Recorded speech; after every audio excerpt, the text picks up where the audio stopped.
जय ओम नमः सिद्धेभ्यः। क्षत्र चूड़ामणि नामक यह ग्रंथ राजा सत्येंद्र भोगों से विरक्त हो गए, अपने अतीत के बारे में विचार करने लगे। जगत की क्षणभंगुरता का, पूर्व में भोगे गए भोगों का जब वे विचार और चिंतन करते हैं तो युद्ध क्षेत्र में ही उनके मन में वैराग्य भाव जागृत हो जाता है। युद्ध के बीच में ही उन्हें विरक्ति होने लगती है। संसार, शरीर और भोगों से विरक्त होकर वे मानो संयम अंगीकार करने और समाधि की भावना भाने लगते हैं। नीतिकारों ने यह कहा था, गति के अनुसार मति होती है। जिनको स्वर्ग में जाना है उनके अंत समय में उज्जवल परिणाम होंगे ही होंगे। यह तो प्रकृति की व्यवस्था है। देखिए अब क्या कहते हैं आगे। भोग से संसार और त्याग से मोक्ष, बहुत सुंदर चर्चा है। त्याग धर्म की चर्चा, त्याग भावना की चर्चा कल हमने की है। आज तप की चर्चा की थी। ये त्याग की महिमा बतलाने वाले 2 श्लोक हैं। देखिए कितना पढ़ पाते हैं हम, कोशिश करेंगे। ये दोनों श्लोक जो कि त्याग के स्वरूप को बतलाने वाले हैं, इन दोनों की चर्चा आज ही कर लें। भोग से संसार और त्याग से मोक्ष। श्लोक बोलिए। अवश्यम यदि नश्यन्ति स्थित्वापि विषयाश्रयम् स्वयं त्याज्यास्तथा हि स्यान् मुक्तिः संसृतिरन्यथा। अगर इंद्रियों के विषय बहुत काल तक स्थिर रहकर भी अवश्य नाश को प्राप्त हो जाते हैं तो स्वयं ही छोड़ देना चाहिए। इंद्रियों के विषय लंबे समय तक भले ही रह ले, लेकिन नष्ट हो जाते हैं ना। ये नहीं दिख रहा है क्या हमारे को? कौन सी चीज जगत में हमारे को स्थिर दिखाई दे रही है? इंद्रिय के भोग मधुर विष सम लावण्यमयी कंचन काया। यह सब कुछ जड़ की क्रीड़ा है, मैं अब तक जान नहीं पाया। ये इंद्रियों के भोग ये मीठे जहर के समान हैं। कंचन कामिनी प्रासादों में मैं सुख समझता रहा, लेकिन ये सब क्षणभंगुर है, ये सब नाशवान है। थोड़े लंबे समय तक चलने वाले हो सकते हैं कोई, लेकिन फिर भी आखिर नष्ट तो होते ही है ना। आज यदि आंखें ठीक है तो ठीक रहेगी, इस बात की क्या गारंटी है? खराब तो होंगी ना। कान यदि आज ठीक है तो ये कान कब तक ठीक रहेंगे? ये कह रहे हैं यहाँ, या तो ये भोग तुझे छोड़कर चले जाएंगे, यह तो स्वरूप है ही, लेकिन अच्छा तो यह है कि ये तुझे छोड़े उसके पहले तो इनको छोड़ दे। क्या करें बोलो? 2 में से एक काम नियम से होना है। या तो ये हमें छोड़ जाएंगे क्या, या हम इनको छोड़ जाएं। वियोग तो होना है। संयोग यदि हमें छोड़ करके जाते हैं तो हम आकुलित व्याकुलित होते हैं, हम दुखी होते हैं, परेशान होते हैं। और जब अंदर में त्याग का भाव होता है, जब अंदर में प्रसन्नता का भाव होता है और मन से जब किसी चीज का त्याग किया जाता है तो पुरुषार्थ उग्र होता है, उसका एक आनंद ही अलग होता है। माने या तो ऐसा हो, कोई व्यक्ति आपके पैसे ले ले और वो व्यक्ति नहीं दे रहा है, अब आप कर भी क्या लोगे? अब नहीं मिले तो नहीं मिले, अब क्या कर लोगे बोलो आप?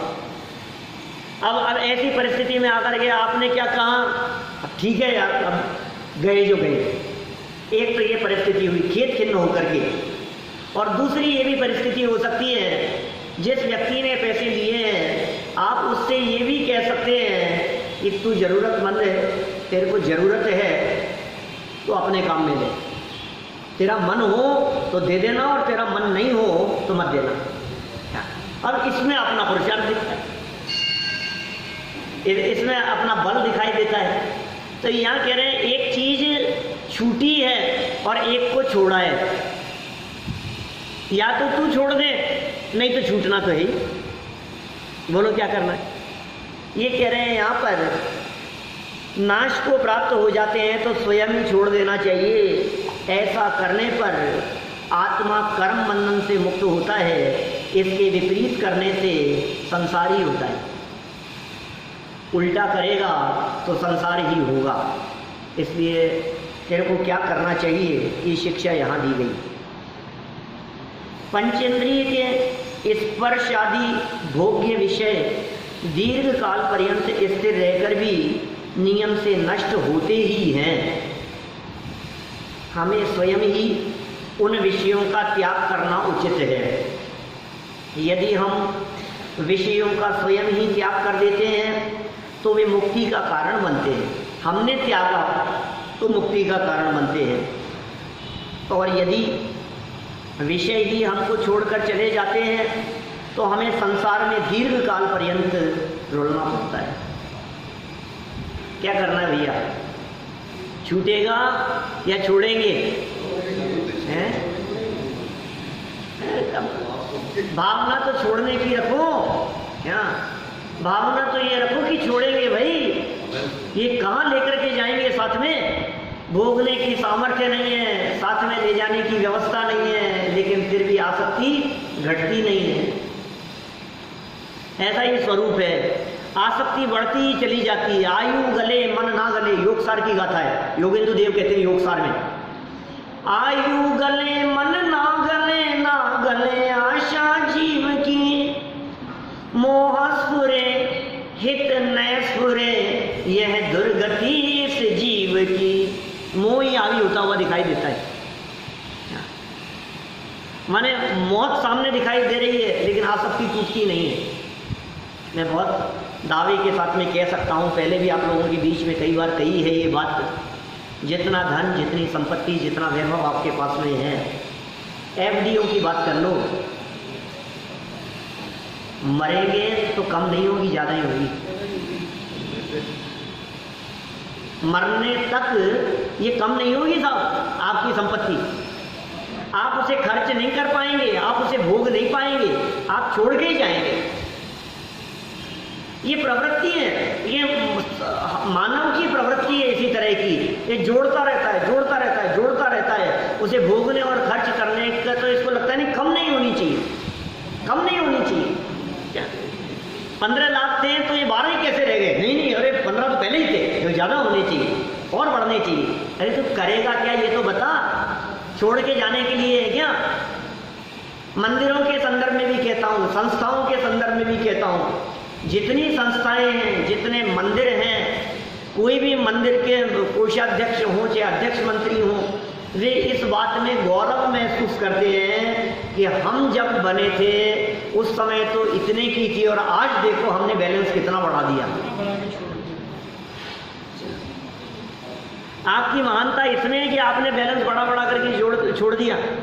करोगे क्या उसका ये तो बताओ, कुछ काम तो होना चाहिए। आप काम करो, आप काम करो, आप परमा मत करो। नहीं नहीं, फिर क्या होगा, फिर भविष्य में अरे सब आएगा, दान देने वाले देते हैं, सब जगह से आता है, तुम तो काम करो, उसको उपयोग करो। तुम्हें जो मंदिर में पैसा प्राप्त हुआ है वो मंदिर के विकास के लिए प्राप्त हुआ था, और तुमने विकास नहीं करके तुमने उसको एफडीआं बनाने में जोड़ करके उसमें परिग्रह इकट्ठा कर लिया। घर गृहस्थी में जैसे परिग्रह जोड़ने की प्रवृत्ति है ना, मंदिर में भी वही, क्योंकि आदमी तो वही है। घर में जो जोड़ने का संस्कार था वो संस्कार या मंदिर में जोड़ने का। मैं बर्बाद करने की नहीं कहता हूं, लेकिन सदुपयोग तो होना चाहिए उसका। न तो सदुपयोग करता है, न दान देता है, न भोगता है, फिर क्या होता है, छोड़ करके चला जाता है, जहाँ का तहाँ पड़ा रहता है, आसक्ति और लेकर के चला जाता है। और बहु आरंभ परिग्रहत्वम नारकस्य आयुष्य, ये उमा स्वामी आचार्य का वचन है तत्वार्थ सूत्र का। बहुत आरंभ और बहुत परिग्रह रखने का परिणाम भाव ये नरक आयु के आश्रम का कारण है। देखो क्या कहा है इन्होंने, पंचेंद्रिय के स्पर्श आदि भोग्य विषय दीर्घ काल पर्यंत स्थिर रहकर भी नियम से नष्ट होते ही हैं। हमें स्वयं ही उन विषयों का त्याग करना उचित है। यदि हम विषयों का स्वयं ही त्याग कर देते हैं तो वे मुक्ति का कारण बनते हैं, और यदि विषय ही हमको छोड़कर चले जाते हैं तो हमें संसार में दीर्घ काल पर्यंत रुलना पड़ता है। देखो विशेषार्थ, पंचेंद्रिय के विषयों को छोड़ना ही अपने निज शुद्धात्मा को ग्रहण करना है। मैंने कहा ना, उसको छोड़ा तो कुछ पकड़ेगा। अभी त्याग सब धर्म की चर्चा करते समय कही थी ना बात मैंने, आपने छोड़ा और पकड़ा नहीं तो फिर इसका मतलब कहीं ना कहीं गड़बड़ी है। योग्य चीज को पकड़ेगा तो अयोग्य चीज छूटेगी। अवलंबन चाहिए इसको, बाहर से छूटा और स्वभाव को पकड़ा, क्योंकि त्याग नियम से ग्रहण पूर्वक ही होता है। लो, नियम में बता दिया, ग्रहण पूर्वक त्याग होता है। आपने इसको छोड़ा तो आपने क्या ग्रहण किया? निज शुद्धात्मा का ग्रहण करना, अर्थात सम्यक दर्शन आदि मोक्ष मार्ग का प्रकट करना ही है। क्या? त्याग। बाहर में छोड़ा तो अंदर में शुद्धात्मा का ग्रहण किया। मोक्ष मार्ग से अवश्य ही मोक्ष प्राप्त होता है। जो जीव मोक्ष मार्ग प्रकट नहीं करता वह जीव विषय कषायों में मग्न रहकर अपना संसार बढ़ाता हुआ दुखी होता है। दो ऑप्शन है आपके पास में, या तो संसार मार्ग या मोक्ष मार्ग। संसार मार्ग नियम से दुख स्वरूप है और मोक्ष मार्ग 100% सुख की गारंटी है। चॉइस आपकी है, क्या करना है, किधर जाना है। पढ़ो त्याग की महिमा, महिमा बतलाते हैं त्याग की क्या विशेष महिमा है।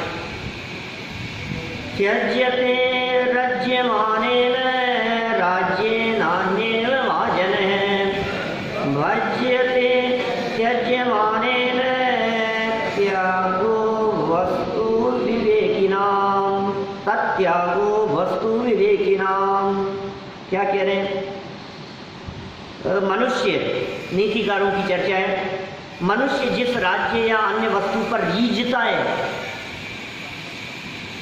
वह वस्तु उसे छोड़ देती है। पूजन की कोई लाइन याद आ रही है आपको? जग में जिसको निज कहता मैं, वह छोड़ मुझे चल देता है।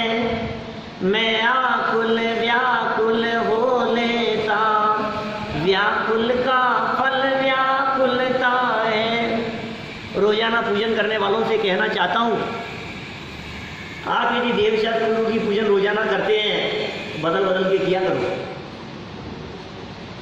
क्या समाज में ऐसा देखा जाता है, जो जो पूजा करता है ना रोजाना, वो वही पूजा करता है। क्या वह ये पूजा हम करते हैं तो यही करते हैं। सुनो तो सही भाई, देवशास्त्र गुरु की पूजाएं और भी हैं। दूसरी पूजा करो, उसके अगले दिन दूसरी करो, उसके अगले दिन दूसरी करो, बदल बदल करके करो, जिससे उन पूजाओं का मर्म, उन पूजाओं का भाव और उन पूजाओं का रहस्य वो आपके ख्याल में आ सके। 2 4 5 5 7 तो पूजाएं, 10 पूजाएं छापी है हमने देवशास्त्र गुरु वाली नित्य नवीन पूजन संग्रह में। तो मेरा कहने का मतलब ये है, ये पूजा की लाइनें हैं, आपके दिलो दिमाग में गूंजेगी तो आपको पता लगेगा क्या वस्तु स्वरूप है। ये बतला रहे हैं यहाँ पर, जग में जिसको निज कहता मैं, वह छोड़ मुझे चल देता है। जग में जिस जिसको अपना कहता था, ये मेरे अपने, ये मेरा है, ये तो मेरी बहुत अच्छी चीज है, ये पेन तो बहुत अच्छा है, क्या होगा? टूट जाएगा बेटा, खराब हो जाएगा, चलेगा नहीं ज़्यादा समय तक। जिस चीज के प्रति आपकी विशेष आसक्ति दिखाई देती है, आप पहले ही इस बात को समझ लीजिए, ये चीज छोड़ करके चली जाएगी, या तो वो चीज छोड़ के चली जाएगी या उसे हम छोड़ के चले जाएंगे। दो में से एक काम तो होगा ही।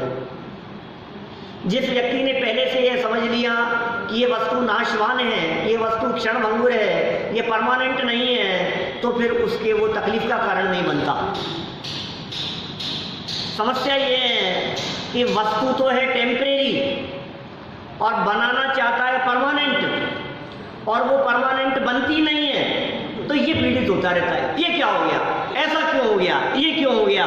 आपको यदि पहले से ही पता है चेहरे पर झुर्रियाँ पड़ेगी, काला पड़ जाएगा, दांत निकल जाएंगे, आपको पहले से ही पता है वृद्धावस्था का ये स्वरूप, तो मुझे बतलाइए जब ये पोजीशन आएगी तो आप जान लेंगे कि हाँ हमें तो पहले ही पता था, ऐसा ही होना था, अभी तो होगा ही और कब तक टिकेगा। तो आप पीड़ित नहीं होंगे। नहीं तो क्या होगा, अरे राम ये क्या हो गया, ये क्या हो गया, ये ऐसा क्यों हो गया, ये तो नहीं होना चाहिए था। ये कह रहे हैं भैया जगत का स्वरूप देख, क्या कह रहे हैं, ये मनुष्य जिस राज्य पर, जिस वस्तु पर रीझता है वह वस्तु उसे छोड़ देती है, ये स्वरूप है जगत का। तथा जिस वस्तु को त्यागता है वह वस्तु उस मनुष्य को उपलब्ध होती है। ये जगत का स्वरूप ऐसा ही है, जिसको त्यागते हो क्या वो मिलती है। आप जिसके पीछे भागेंगे ना वो आपसे दूर भागेंगे, और आप यदि अपने रास्ते चलेंगे तो वो आपके पीछे पीछे चलेंगे। अब देख लो आप, ऐसा स्वरूप है। इसके लिए उदाहरण देते हैं परछाई का।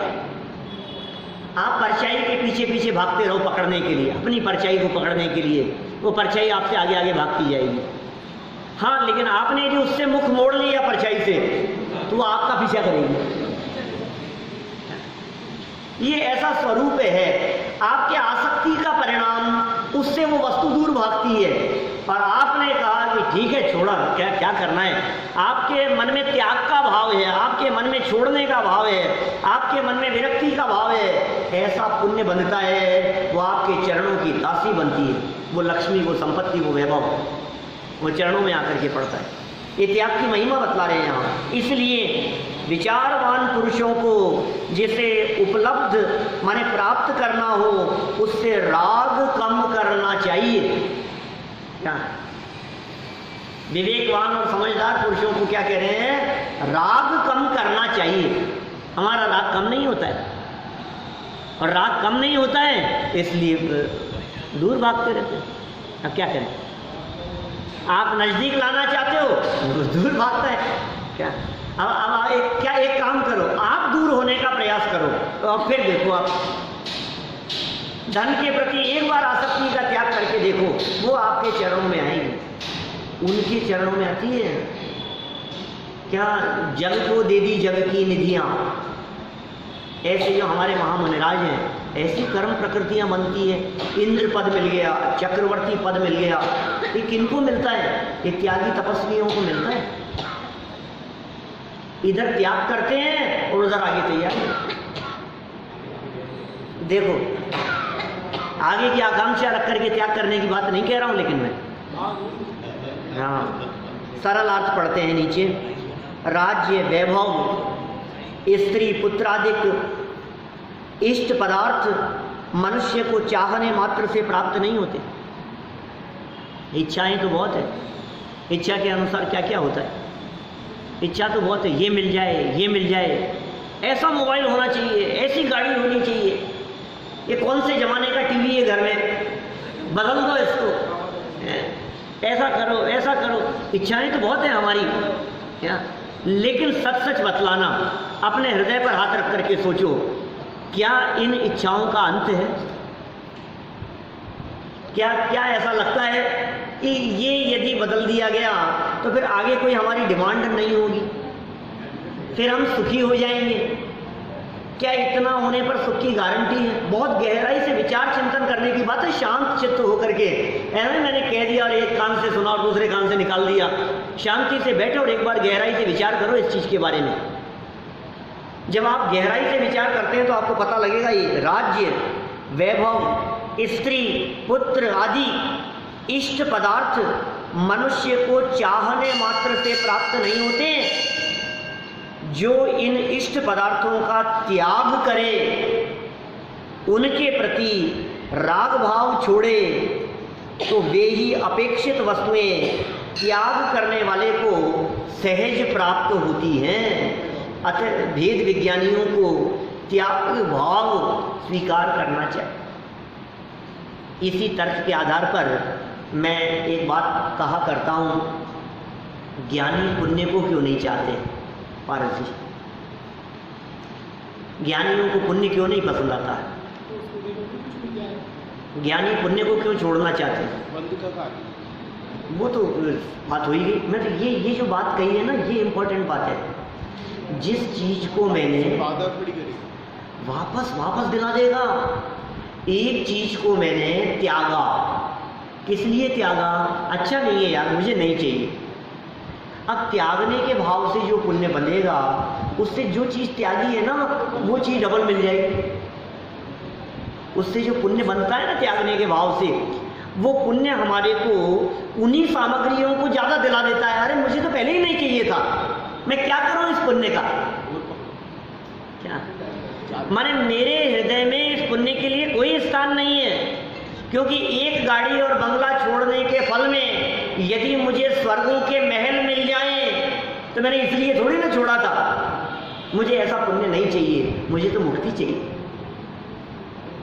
धर्मात्मा व्यक्ति का लक्ष्य मुक्ति की तरफ होता है, त्याग की तरफ होता है, संयम की तरफ होता है, वैराग्य की तरफ होता है। उसका लक्ष्य इस तरफ नहीं होता। ये तो ऐसी बात हो गई कि तुम हमारे को 2 लाख दो, हम आपको 4 लाख दे देंगे, तो इसमें 2 लाख फटाफट दे दिए।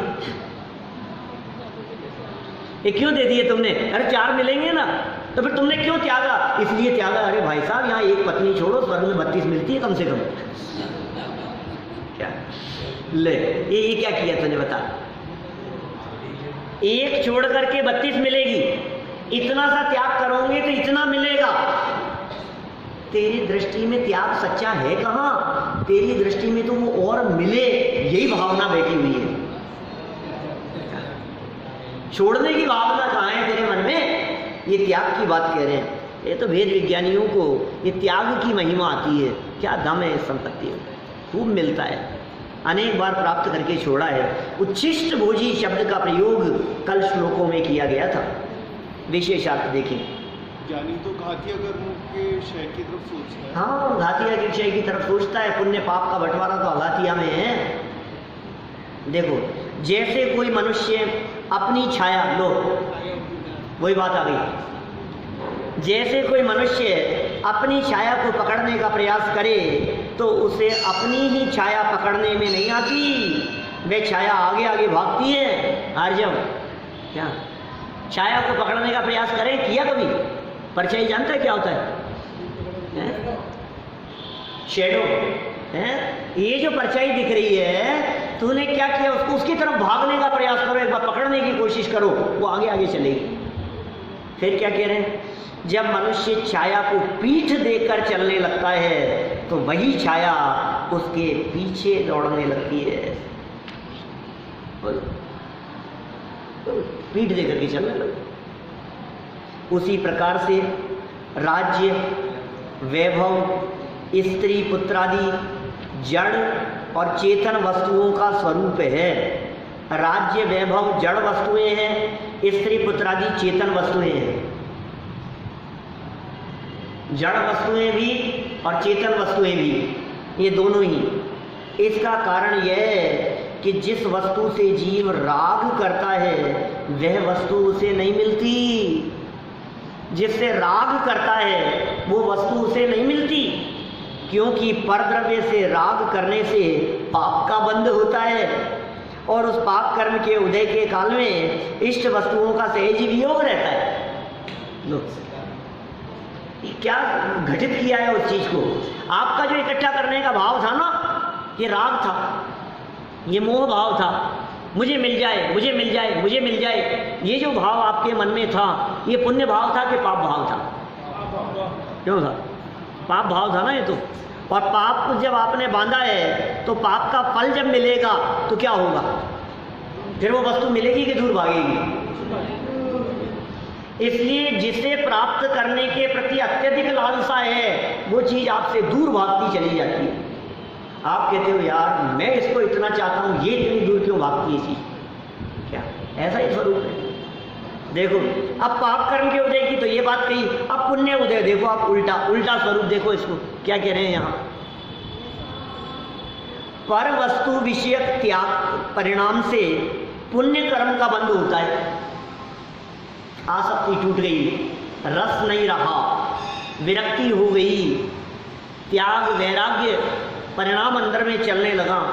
पर वस्तुओं के प्रति जो त्याग का परिणाम है, जो छोड़ने का परिणाम है, जो विरक्ति का परिणाम है, इस परिणाम से पुण्य कर्म का बंध होता है। भावों का खेल है ना, ये क्या चीज है? ये वही तीन, ये भाव कर्म क्या है? पुण्य परिणाम, त्यागने का भाव, ये भाव कर्म है। इससे क्या होगा? पुण्य बंधा, ये द्रव्य कर्म है, और फिर संयोग मिलेगा। तो ये जो अनुकूल संयोग मिल रहा है, ये अनुकूल संयोग क्यों मिल रहा है? पुण्य के उदय से। पुण्य का उदय कब आएगा? जब अच्छे भाव होंगे। तो भाव तो इसके आसक्ति के हैं, और चाहता है मिल जाए, तो कैसे मिलेगा? आसक्ति के भावों से पाप बन रहा है, और पाप के फल में तू जिसे चाहता है वो मिलेगा नहीं। तो क्या करें? ये आसक्ति का परिणाम नहीं होगा तो पुण्य बंधेगा, और पुण्य बंधेगा तो तुझे ये सामग्री बिना इच्छा के अपने आप प्राप्त होगी। क्या?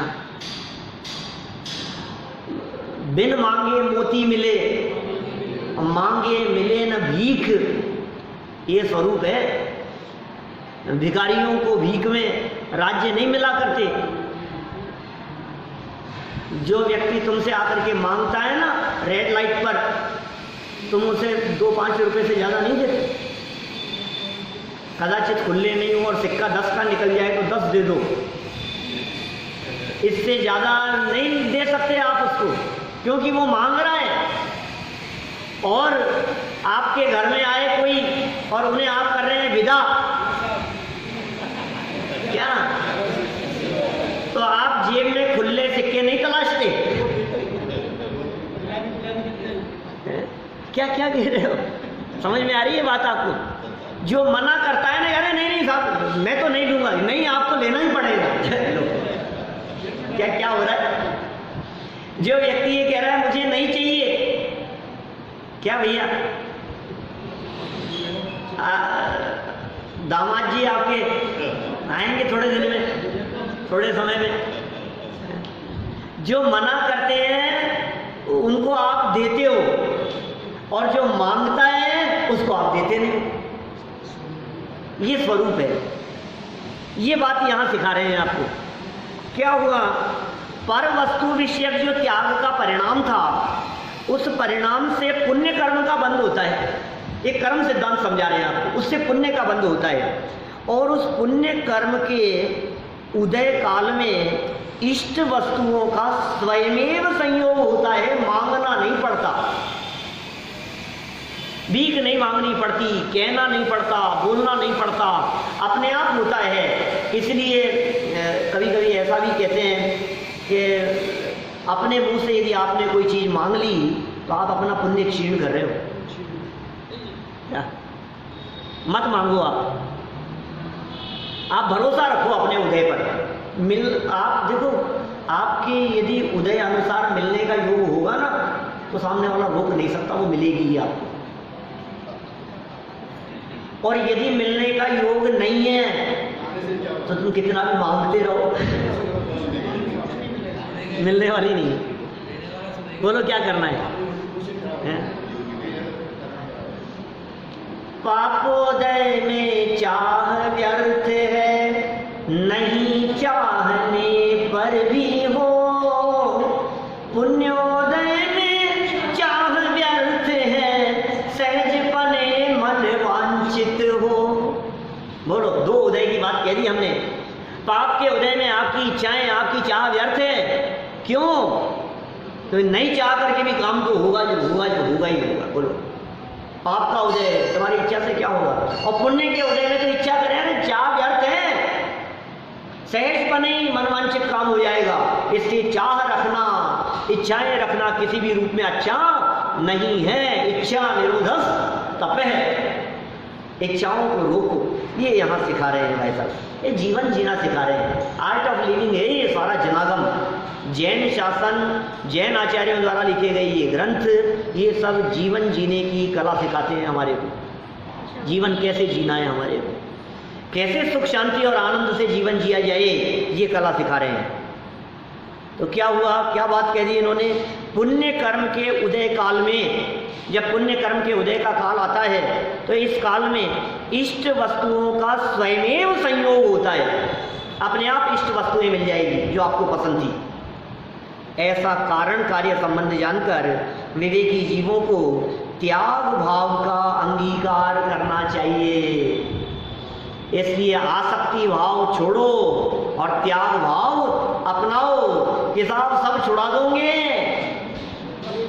क्या कर रहे हो आप? धन दौलत परिग्रह घर बार महल मकान सब कुछ छुड़ा दोगे कि सुनो तो सही, बाहर से छुड़ाएंगे और अंदर में पकड़ाएंगे, अंदर में जलाएंगे। अंदर में ज्ञान दर्शन चारित्र आदि गुण संपदा विराजमान है और जो अपने गुणों पर रीझता है उसे बाहर की ये संपदा जाए तो जाए, हमें कोई फर्क नहीं पड़ता। चक्रवर्तित्व का वैभव भी किस बल पर आखिर वे छोड़ करके चले जाते हैं। अंदर में कुछ निधि मिल गई है, अपनी निधि तो अपने में है, बाह्य वस्तु में व्यर्थ प्रयास और जग के सुख तो मृग तृष्णा है, झूठा है उनका पुरुषार्थ। इसलिए बाहरी पुरुषार्थ छोड़ो और अंतर उन्मुखी पुरुषार्थ की भावना भाओ। इसी भावना से बात को यही ऐसा कह सकते हैं कि घातिया कर्मों को मंद करने का